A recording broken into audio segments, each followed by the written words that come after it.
A few years ago, my sister and her husband asked me to babysit their 6-month-old daughter, Emma, for the night.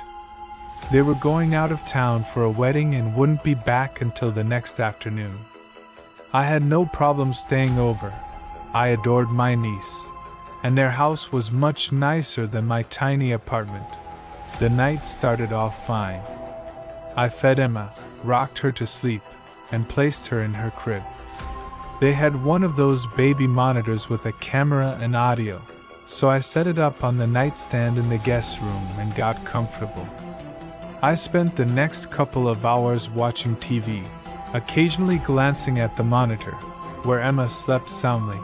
Around midnight, I started dozing off when a faint sound came through the monitor. At first, I thought Emma had woken up, but when I looked at the screen, she was still asleep. Then I heard it again, a soft whisper. I sat up, fully awake now, and turned up the volume. It was faint, but unmistakable. Someone was speaking on the other end. A slow, hushed voice.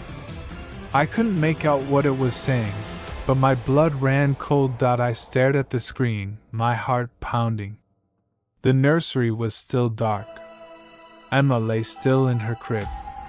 There was no movement. Then, clear as day, I heard it. "Shira, don't cry." My stomach dropped. Emma wasn't crying. I shot up and sprinted to her room, flipping on the light. The second I entered, the whispering stopped. I looked around, every hair on my body standing on end. The window was locked. The closet was empty. No one was there. Emma stirred slightly but remained asleep. I checked under the crib, behind the rocking chair. Nothing. Trying to calm myself, I convinced myself it had to be interference from another baby monitor in the neighborhood. I went back to my room, but I didn't turn the monitor off. I needed to know if I heard it again. For about an hour, everything was quiet.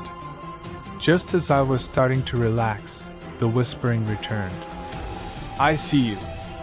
My entire body went numb. I grabbed Emma, clutching her to my chest as I ran out of the nursery and locked us both in the guest room. I called my sister, barely able to get the words out. She was terrified but insisted there was no way anyone else had access to the monitor. It was password protected. I stayed awake the entire night, clutching Emma, listening for any sound.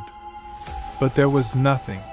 When my sister and her husband got home the next morning, we checked the monitor's footage. It automatically recorded whenever it detected sound or movement. At 12:47 a.m., the footage showed me running into the nursery.